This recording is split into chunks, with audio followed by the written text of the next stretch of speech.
Yamunatiravanachari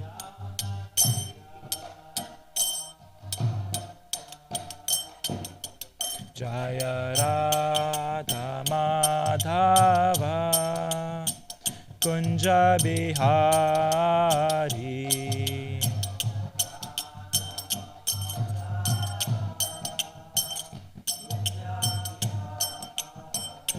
Jaya Radha Madhava Kunja Bihari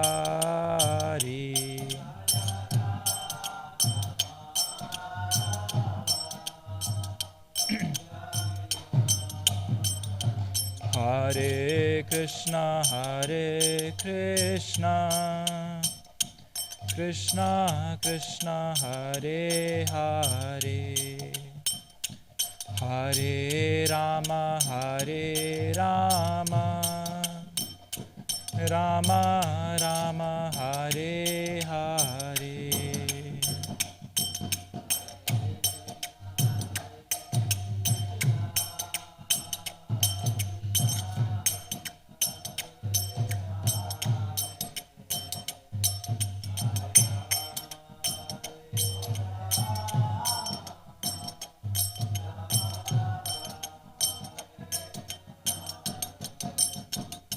Oh Hare Krishna Krishna Krishna Hare Hare Hare Rama Rama Rama Hare Hare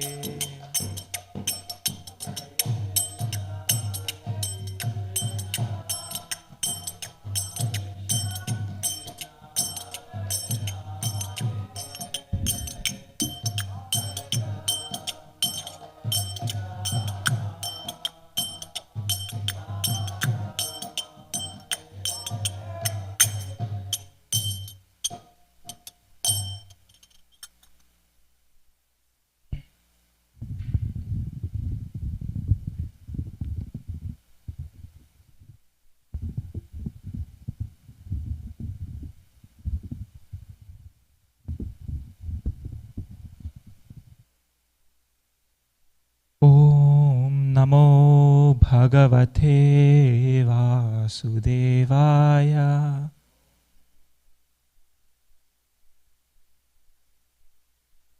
Om Namo Bhagavate Vasudevaya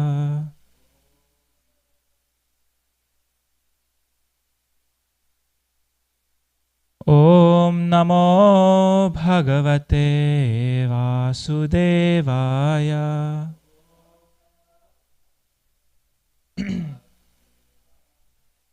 Together please. Narayanam namaskrityam naram chaiva narottamam devim saraswatim vyasam tato jayam udirayet nashtaprayeshva bhadreshu nityam bhagavata sevaya bhagavati uttama shloke nashtir bhavati nestiki.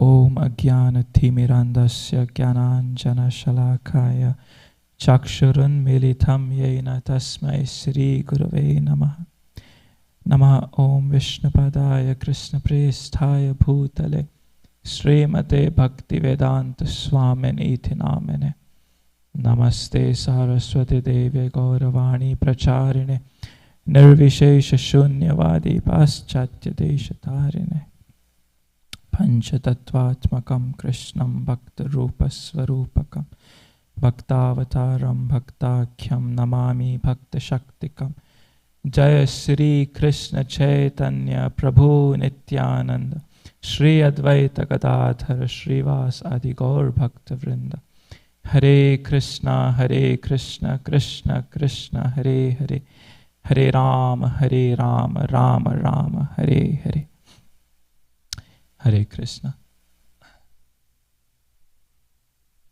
Today We are reading from Srimad Bhagavatam, Canto 1, Chapter 2, titled Divinity and Divine Service, verses 1 to 7.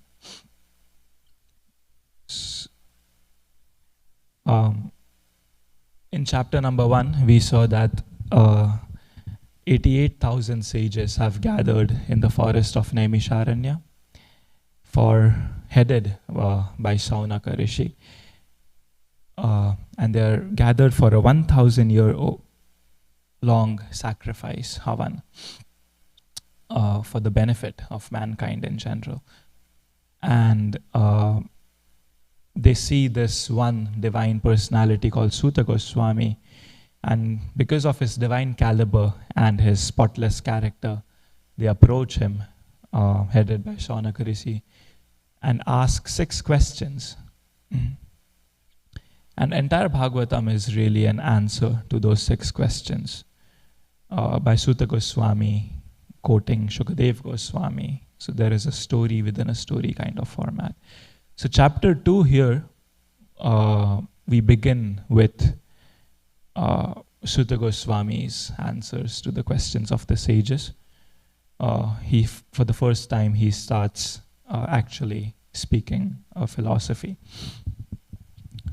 So just for a quick recap, we will go through the 6 questions of the sages. What is the first question? Does anyone remember? Sorry? The first one is, what is the ultimate good for all humanity? What is the ultimate good for humanity? The second question is, what is the essence of all scriptural knowledge, of all Vedas? Third is, why did Krishna appear on this planet from the womb of Devaki? The fourth question is, what were the activities of the Lord in relation to creation? The fifth is, what are the incarnations of Krishna, avatars, and what are the activities of each incarnation? And the last question is, when Krishna departs from this world, whose shelter does religion take, dharma take, principles of religion? Where can they be found after Krishna has left?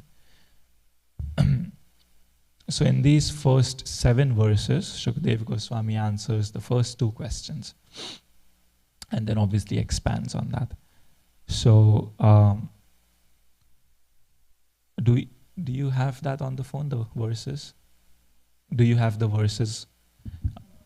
So yeah, 1 to 7. I was thinking maybe you can read we can read the translations. We can take turns and then we can comment on that. So let's start with verse number 1 and we will pause after each translation. Ugrashrava Suta Goswami, the son of Romaharshana, being fully satisfied by the perfect questions of the Brahmanas, thanked them and thus attempted to reply. So here Suta Goswami's original name was Ugrashrava. His birth name is Ugrashrava Sauti, and then he came to be known as Suta Goswami. He is the son of Romaharshana, who was killed by Balram. And this verse says that he was fully satisfied by the perfect questions of the Brahmana. So this verse actually indicates the qualification or the right way a question should be asked, or what is the perfect, how to satisfy a guru or a perfect spiritual personality. Because we understand that we receive the association of a divine personality by much, it's a very rare thing to receive the association of a pure devotee. And then if we approach them and ask questions which are trivial in nature, which don't really benefit us or benefit others, then it can be a waste of that opportunity. And so the sages knew this very well. Obviously, they were so advanced. So the questions they asked were on point, meant for the greater benefit of mankind and their own benefit. And so because subject matter of these questions was Krishna, was devotional service, and was the benefit of people at large. And so Suta Goswami was perfectly satisfied listening to these questions, because he saw this as an opportunity to serve, to speak about Krishna. So it is perfect questions, perfect answers. Same title, Srila Prabhupada's book was given, that Srila Prabhupada himself titled on his conversations with Bob Cohen, Brahmatirtha Prabhu. So it's an indication or suggestion that this is how we should ask questions to spiritual personalities. Verse number 2.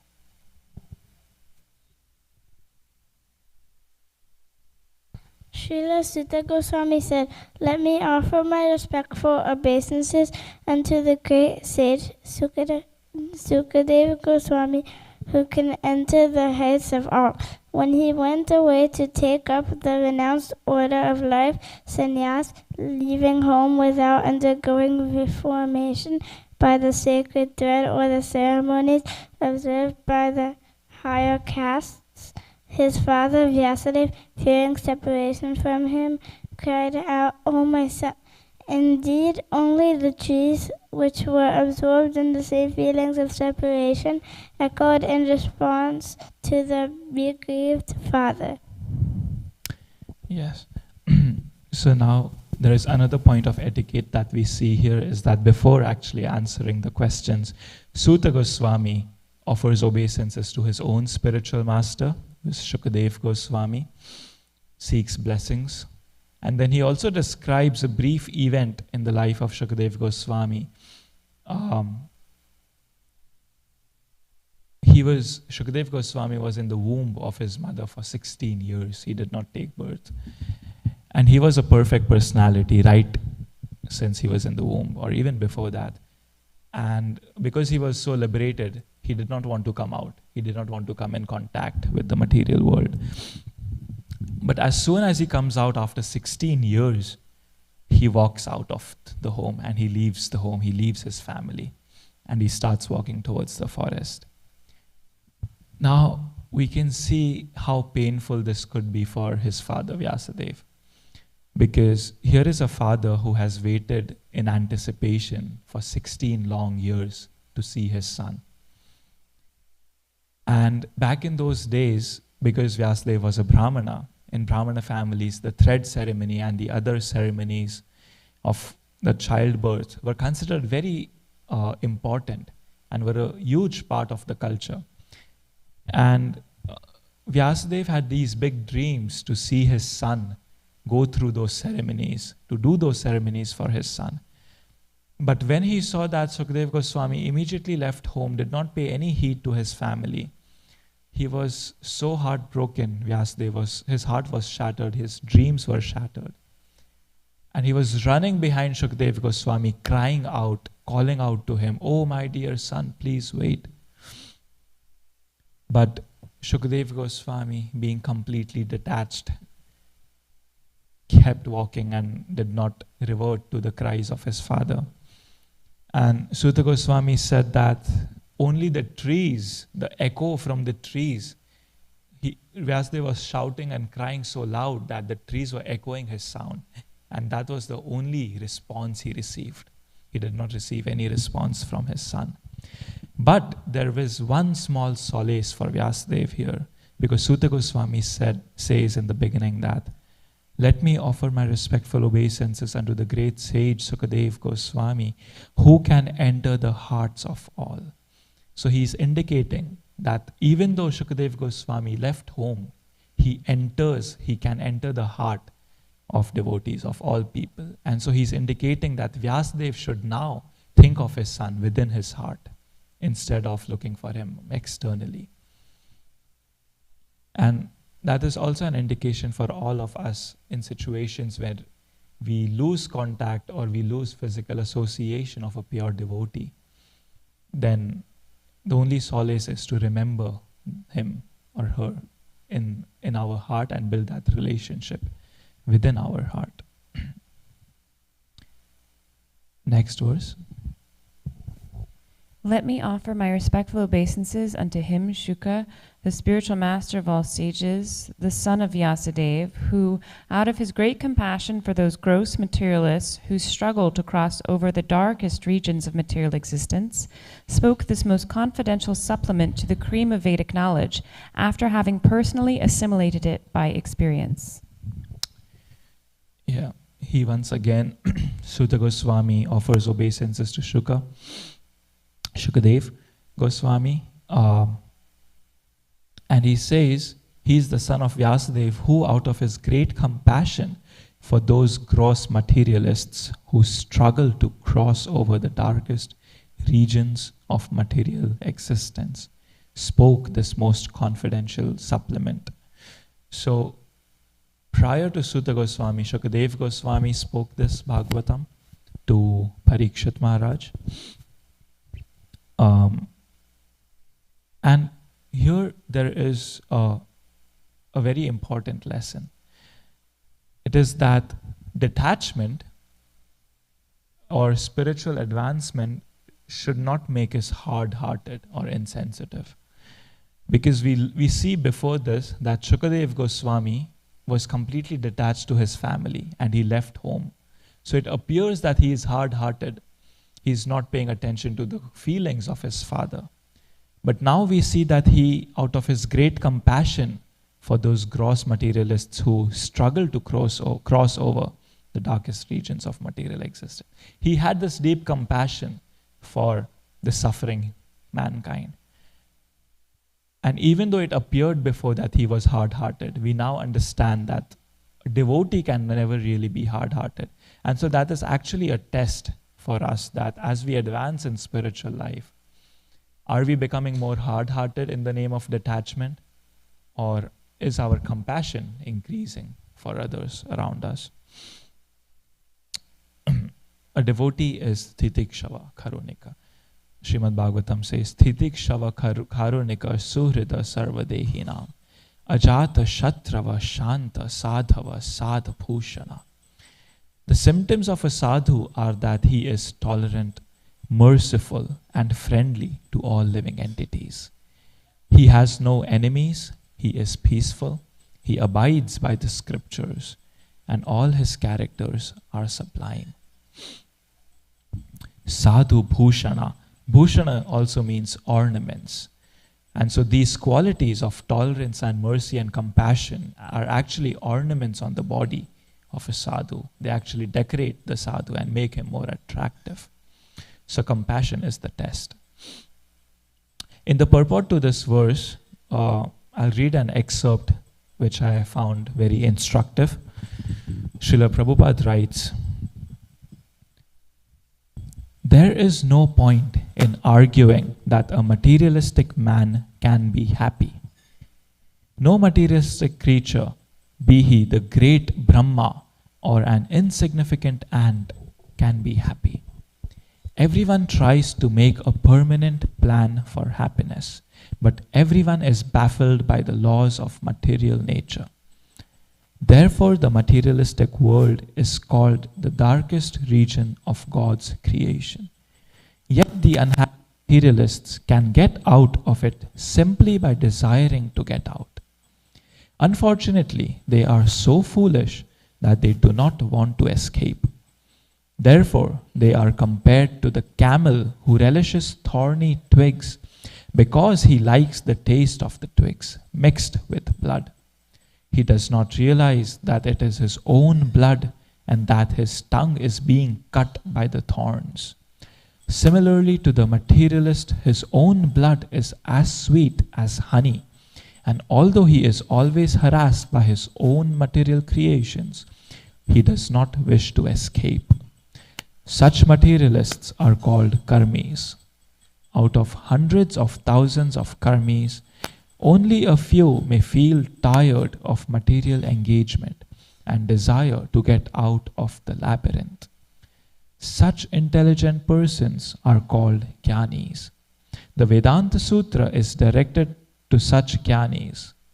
But Srila Vyasadeva, being the incarnation of the Supreme Lord, could foresee the misuse of the Vedanta Sutra by unscrupulous men And therefore, he personally supplemented the Vedanta Sutra with the Bhagavat Purana.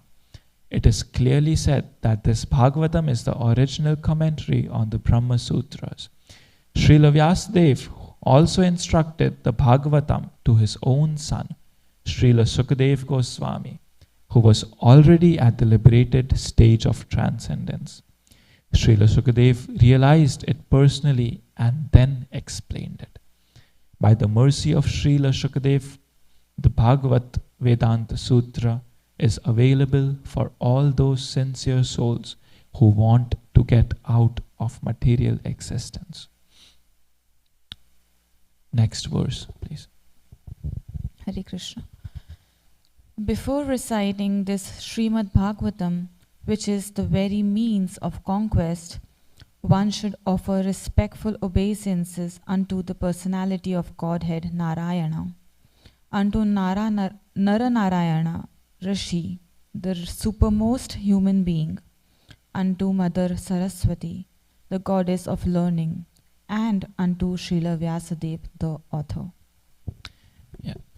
So before reciting the Srimad Bhagavatam, which is the very means of conquest, but one may ask, conquest over what? So Srila Prabhupada says in the purport, all the Vedic scriptures and the Puranas are meant for conquering the darkest region of material existence. So conquest over material existence. And then Srila Prabhupada goes on to write in the purport, all men are not equal. The Puranas are so divided that any class of men can take advantage of them and gradually regain their lost position and get out of the hard struggle for existence. So there are so many Vedas, Upanishads, Puranas, and all of them give or cater to slightly different categories of people. These people have different inclinations based on the modes of material nature that they are influenced with. And so there are Puranas like Shiva Purana, Linga Purana, Devi Purana, Padma Purana, and all of those cater to the inclinations of different types of people. And all of these people can find some solace, some advantage in that scripture that they read, and ultimately regain their lost position. However, Srila Prabhupada then writes, Srimad Bhagavatam is the spotless Puran, and it is especially meant for them who desire to get out of the material entanglement permanently. So those who are a little more advanced in their consciousness, who don't want to beat around the bush trying to enjoy material life, for them it is said that if they want to get out of material existence permanently, Srimad Bhagavatam is the only Puran that they need to approach. Next verse, please.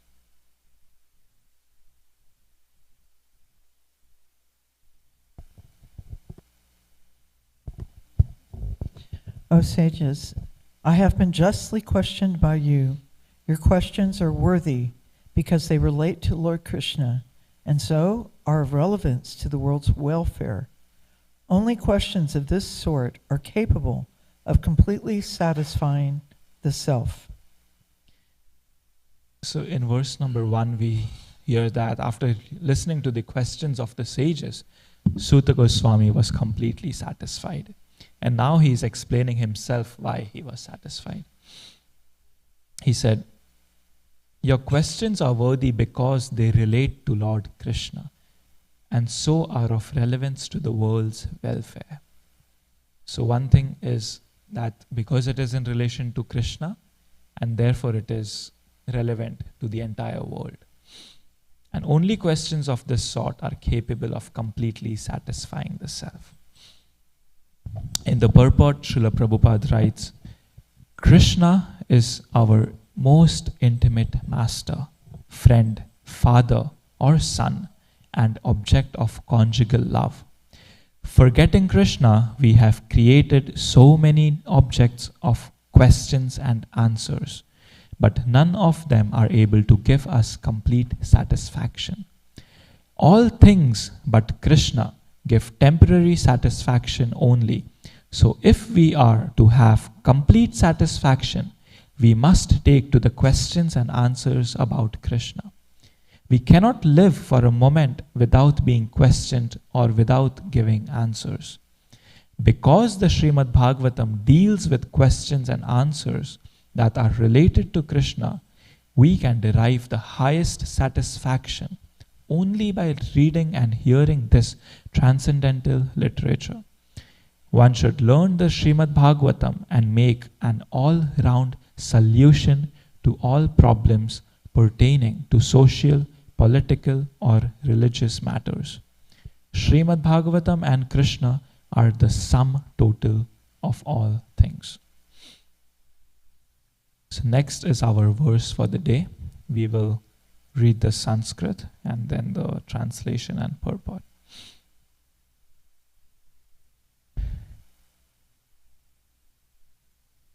Please repeat after me.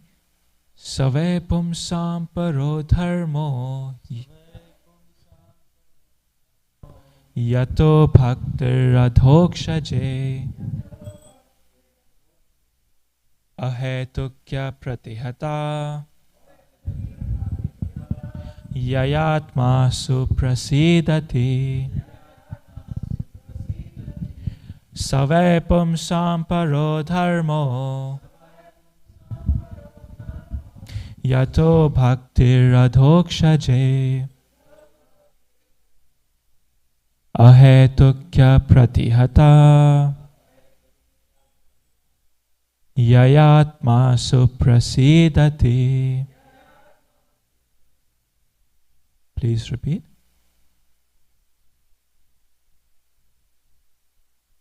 Save pumsam paro dharmo yato bhaktir adhokshaje ahetukya apratihata yayatma suprasidati. Save pumsam paro dharmo yato bhaktir adhokshaje ahetukya pratihata yayatma suprasidati.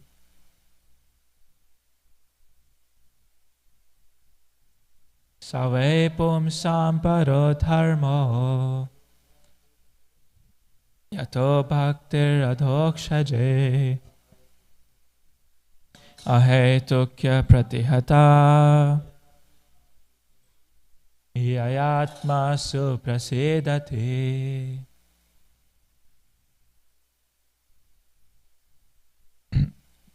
Word for word. Sa, that. Why? Certainly. Pumsam, for mankind. Para, sublime. Dharma, occupation. Yata, by which. Bhakti, devotional service. Adhokshaje, unto the transcendence. Ahetuki, causeless. Apratihata, unbroken. Yaya, by which. Atma, the self. Suprasidati, completely satisfied. Translation by His Divine Grace A.C. Bhaktivedanta Swami Srila Prabhupada ki jai.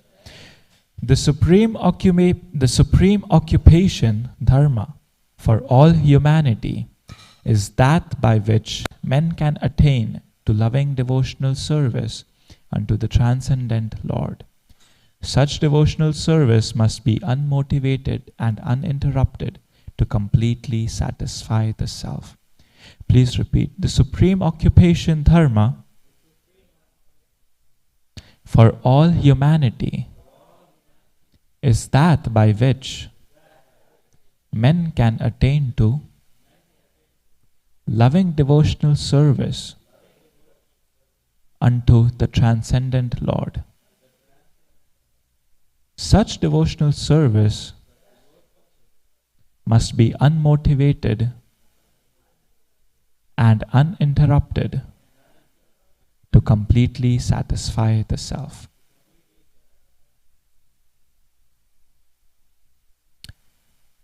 This is one of the most beautiful verses in Srimad Bhagavatam, because it defines the supreme dharma, the primary dharma for all mankind, which can completely satisfy the self.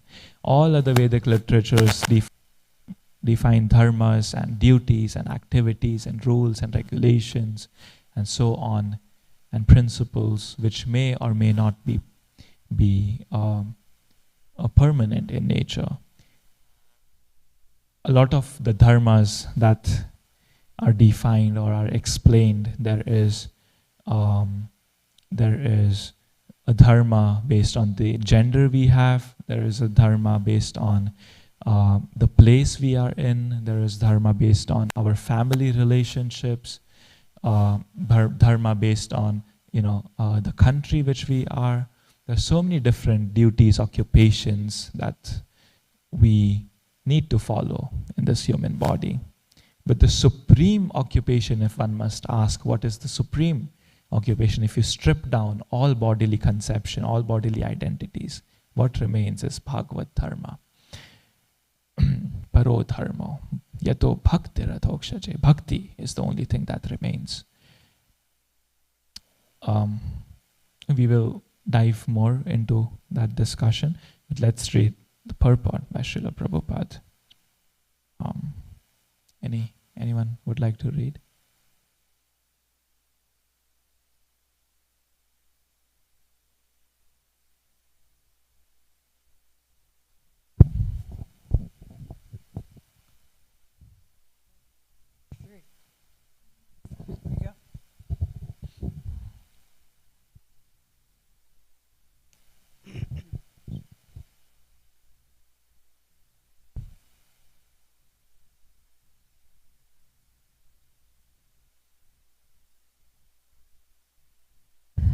In this statement, Sri Shuddha Goswami answers the first question of the sages of Naimisharanya. The sages asked him to summarize the whole range of revealed scriptures and present the most essential part so that fallen people or the people in general might easily take it up. The Vedas prescribe two different types of occupation for the human being. One is called the Pravritti Marga, or the path of sense enjoyment, and the other is called the Nivritti Marga, or the path of renunciation. The path of enjoyment is inferior, and the path of sacrifice for the supreme cause is superior. The material existence of the living being is a diseased condition of actual life. Actual life is spiritual existence or Brahma Bhuta existence, where life is eternal, blissful, and full of knowledge. Material existence is temporary, illusory, and full of miseries. There is no happiness at all. There is just the futile attempt to get rid of the miseries, and temporary cessation of misery is falsely called happiness. Therefore, the path of progressive material enjoyment, which is temporary, miserable, and illusory, is inferior. But devotional service to the Supreme Lord, which leads one to external, blissful, and all-cognizant life, is called the supreme quality of occupation. This is sometimes polluted when mixed with the inferior quality. For example, adoption of devotional service for material gain is certainly an obstruction to the progressive path of renunciation. Renunciation or abnegation for ultimate good is certainly a better occupation than enjoyment in the diseased condition of life. Such enjoyment only aggravates the symptoms of disease and increases its duration. Therefore, devotional service to the Lord must be pure in quality, that is, without the least desire for material enjoyment. One should therefore accept the superior quality of occupation in the form of the devotional service of the Lord, without any tinge of unnecessary desire, fruitive action, and philosophical speculation. This alone can lead one to perpetual solace in his service. We have purposely denoted dharma as occupation because the root meaning of the word dharma is that which sustains one's existence. A living being's sustenance of existence is to coordinate his activities with his eternal relation with the Supreme Lord Krishna. Krishna is the central pivot of living beings, and he is the all-attractive living entity or eternal form amongst all other living beings or eternal forms. Each and every living being has his eternal form in the spiritual existence, and Krishna is the eternal attraction for all of them. Krishna is the complete whole, and everything else is his part and parcel. The relation is one of the servant and the served. It is transcendental and is completely distinct from our experience in material existence. This relation of servant and the served is the most congenial form of intimacy. One can realize it as devotional service progresses. Everyone should engage himself in that transcendental, loving service of the Lord, even in the present conditional state of material existence. That will gradually give one the clue to actual life and please him to complete satisfaction.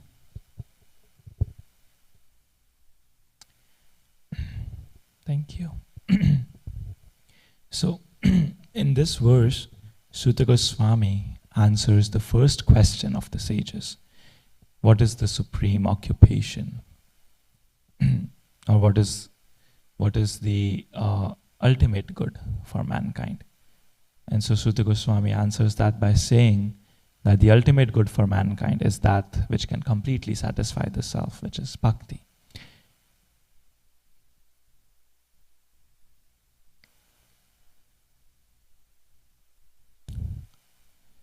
Srila Prabhupada in this purport, he gives some very amazing points about performing bhakti. And he says that bhakti is sometimes polluted when mixed with the inferior quality of material enjoyment. For example, adoption of devotional service for material gain is certainly an obstruction to the progressive path of renunciation. And that is what Suta Goswami also says in the translation, in the verse, is that he gives two prerequisites for bhakti, or for bhakti to be able to completely satisfy us. It should be unmotivated and uninterrupted. Ahetukya pratihata. These are the prerequisites that is required in the practice of devotional service for it to be able to completely satisfy us.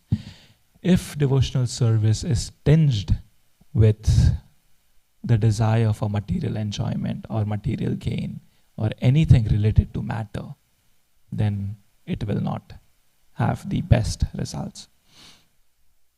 I want to go more into this, but we will first read the last verse of our range today, and then we will come back. So, verse number 7, translation.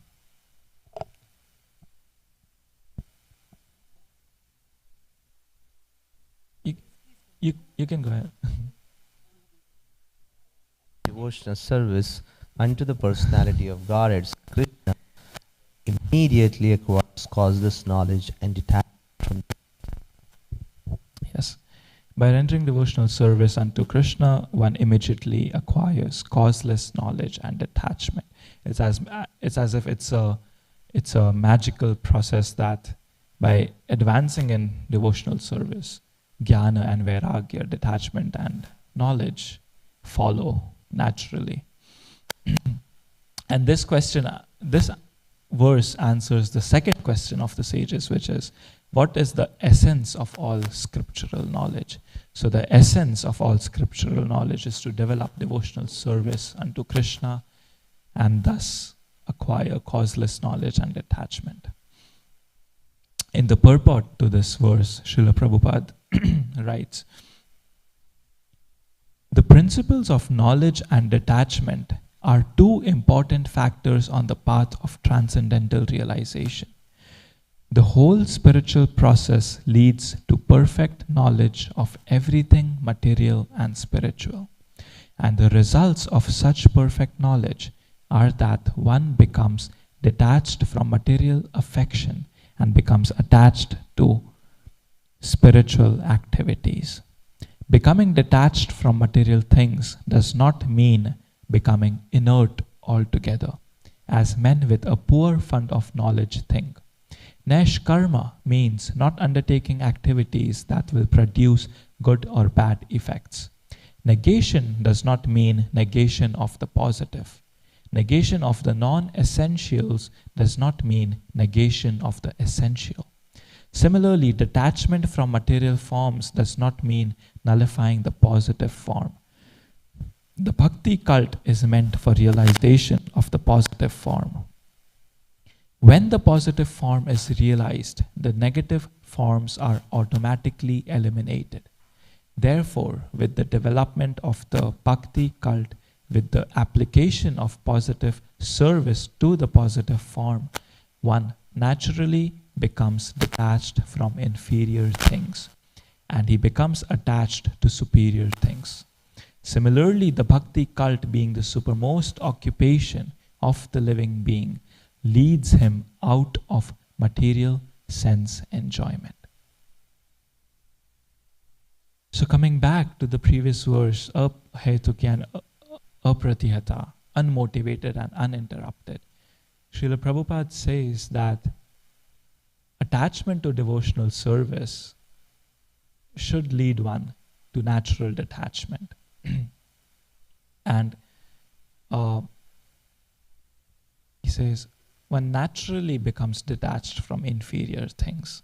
So that unmotivation and uninterruption naturally follows with time as we practice bhakti. Like in the case of Dhruva Maharaj, he first approached Krishna for material gain. He wanted a large kingdom bigger than his grandfather. But in that process of practicing bhakti, he was naturally purified of that inferior desire of material gain. And so that follows. However, Srila Prabhupada, because he is trying to give us the most pure and the highest thing, he is saying that right from the beginning, it is better if we have a pure desire, and if we practice bhakti without it being tinged with any desire for material gain. Because any mixed bhakti won't have the same result. Why? Because this world is called dukhayalam ashashvatam. Material energy is dukhayalam ashashvatam. And therefore, any activity that we do that is tinged with this material world, or it is tinged with material interest, will naturally draw dukkha, which is misery or unhappiness. And therefore, the goal is to make some use of the miseries, the terrible miseries that life throws at us, that we go through in this life, and use those miseries as a catalyst to our spiritual growth. Instead of doing things that expand those miseries, it is to use the pre-existing so many miseries, our karmic reactions, and so on, as a catalyst for our spiritual growth. And therefore, Bhurijan Prabhu, he prays, he said this beautiful prayer once in Vrindavan.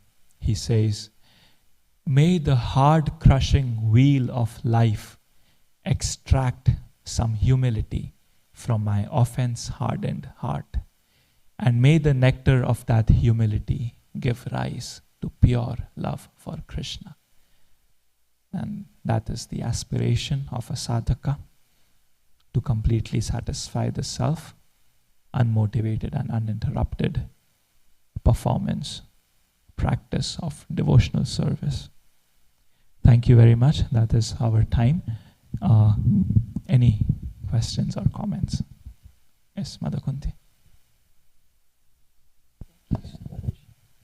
Narottam Ananda, thank you. I'm sorry, Narottam. Narottam Prabhu, thank you for a very, very erudite class. Very easy to comprehend. My question is, the statement here in the purport that bhakti is considered, according to them, bhakti, or the devotional service of the Lord, is meant for those who cannot perform the high-grade activities. Generally, it is said that the bhakti cult is meant for the Shudras, Vaishyas, and the less intelligent women class.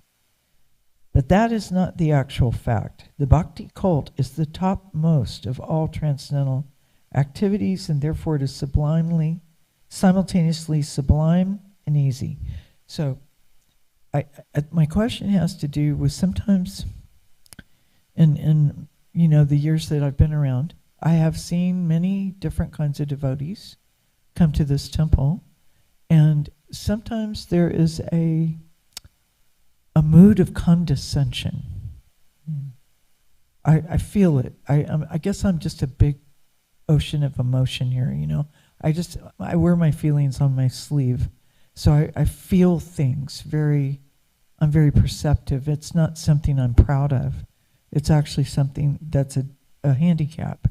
I'm too perceptive, and that is it's difficult for me. So what I'm trying to say is, how do we want to encourage everyone. We want everyone to feel loved, encouraged, appreciated. But how do we, because sometimes I confront it right in my face. I've had many situations where, Mataji, you don't know. Mataji, this is way over your head. Mataji, you don't, please step aside. So I've had that a lot. And what I'm trying to understand, how do we keep that mood of appreciation? What do we do? Do we just pray, or pray for the reckoning and understanding in our own heart, and to keep that attitude of gratitude, appreciate? Yeah. And thank you. Haribol. No, thank you for the question. And thank you for being so open with your experience and your feelings. It's hard for me to answer this fully because I don't have that experience firsthand. So it's hard for me to be in your shoes and understand and feel how that must have felt like.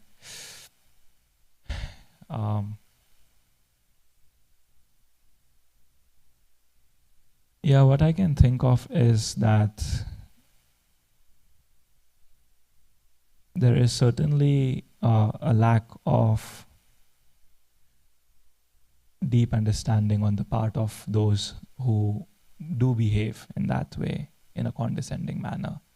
A lack of understanding of what it really means, these statements and these descriptions, what they actually mean. And there may be a superiority complex. There may be, so many different things within them that we can only guess, which may lead them to such behavior. Because we understand from Prabhupada's, his own life and his own dealings with people, that he was never at the very least even condescending to anyone, or putting anyone down for who they are, for what they are, be it new person or a very experienced devotee, be it any gender, any color, anyone. He was always engaging and uplifting people, always uplifting devotees, based on time, place, and situation, obviously. But he had female personal servants. Mother Malati was serving him for so long. And then he had female pujaris, and he was always taking advice from his young disciples and devotees. So we understand that that is obviously certainly not the right way to deal with any devotee. However, if we do encounter that,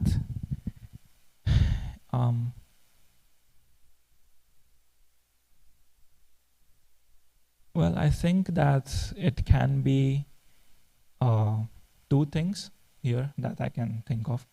Is that one is that if we may be in a position to maybe help them, because we can be tolerant, but then that attitude is not helpful for that person, in that person's growth. So if we are in a position to correct or help them or advise them as a friend, then we can do that. That Prabhu, this is not the, spiritual culture that we are trying to develop, and or approach someone who can correct them. And maybe the other thing I can think of is it can be an opportunity for us also to humble ourselves further. Not to say this for you personally, because I know you to be very humble yourself and tolerant, but in general, any criticism or any condescending behavior, being a subject of that, can be an opportunity to practice more tolerance and remind ourselves that also that this is not how we want to treat other people as well. This is all I can think of. So, thank you. Thank you. Yes, Prabhu.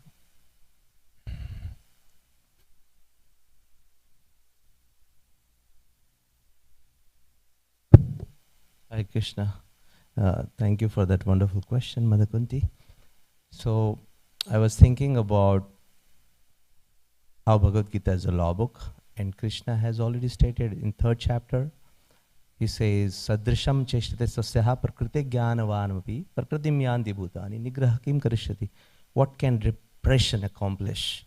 So everyone, each one of us has acquired certain modes and different shades of modes from material nature. So we have our own dispositions, and we do not have any control over the other's disposition. And Krishna says repression cannot accomplish. So it is beyond our reach to change anybody, right? Number one. And number two, when I was in the ashram, many brahmacharis I've seen, they had this one single problem. Everybody used to feel not being loved. They used to we used to have counseling with our counselors, and most of the counselors, they used to share that most of the brahmacharis, they felt that I want attention of this devotee, including myself. I also had, I used to feel, why this devotee doesn't love me? Why this devotee never gives me any attention? He always gives attention to others. And I used to feel the same way. And I'm sure all of us, we feel the same way with regards to any particular person. So then we heard this in one of the classes by my Guru Maharaj Radhana Swami. So he said, if we expect love and appreciation or affection from others, the charity begins from home. We have to start loving others. We have to start appreciating others. So the feeling that I have, that I lack love from someone, I should start loving that person. And then automatically Krishna, who is situated in the heart, right, he knows. And Krishna, who is situated as super soul in that person's heart, or others for that matter, there will be reciprocation. Right. So it has to start from us. We have to say, this is my understanding.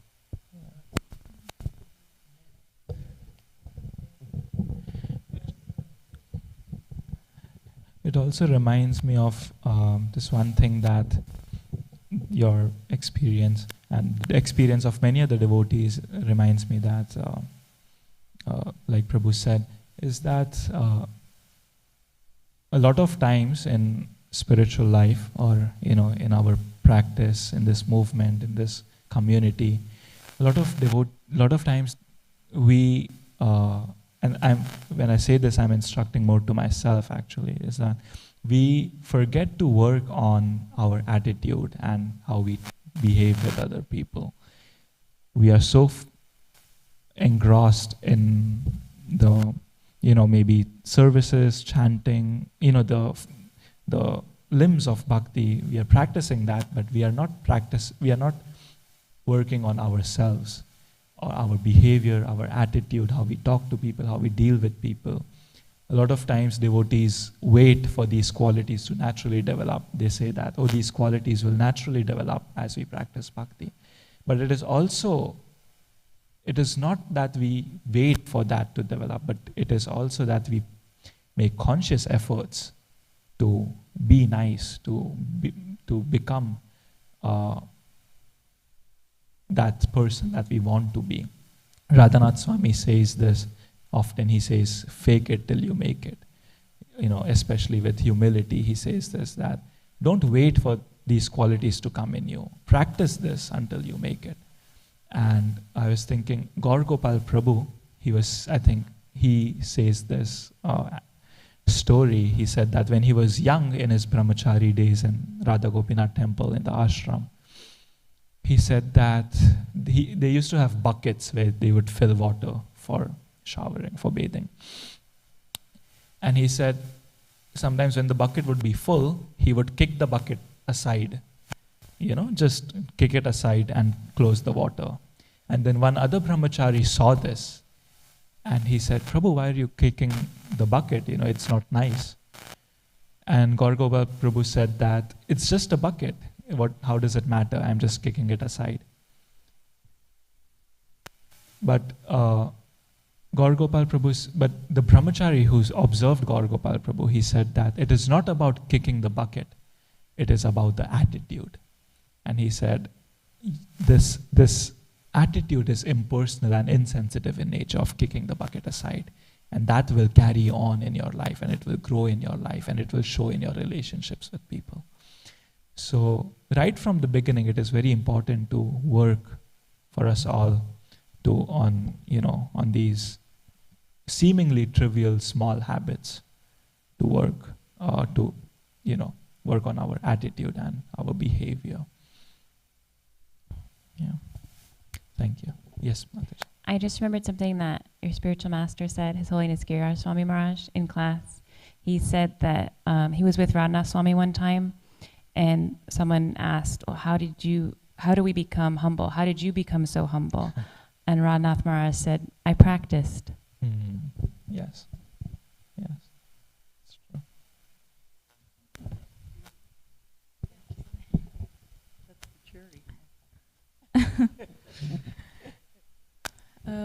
Actually, thank you, Mother Kunti. Actually, your question from the beginning immediately reminded me of Lord Nityananda Prabhu and the story of Jagai and Madhai.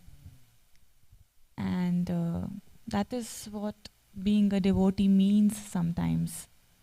I took it in the way of not only other devotees, but outside materialists who are not devotees, who treat you in a condescending manner. I personally experienced it in my college days, when I was a young girl, trying to be, interested in spiritual life and having friends who thought that, this is something you're supposed to do when you're 50 years old, why are you wasting your time in this right now? And I tried to tell them, we don't know, I don't know if I'm going to live up till 50, right? But it just reminded me that Lord Nityananda Prabhu, who is the entire cosmos himself, kind of laid down the example for us. That I think the point that I took away from that story is that even if they are condescending, what we need to practice is that we don't make that judgment about them, and we still be approachable for them. I mean, in case of Nityananda Prabhu, he still went ahead and approached them. I'm not sure if I have it in me, to approach someone who can be condescending, but at least still remain approachable for them. That was just one thought that came to my mind. Wonderful. Offer this beautiful cake to the Guru and Krishna. And we've got this nice answer here. Thank you. Thank you very much. We will now end. It's breakfast time. So, Srila Prabhupada ki jai. Hare Krishna. Ki jai.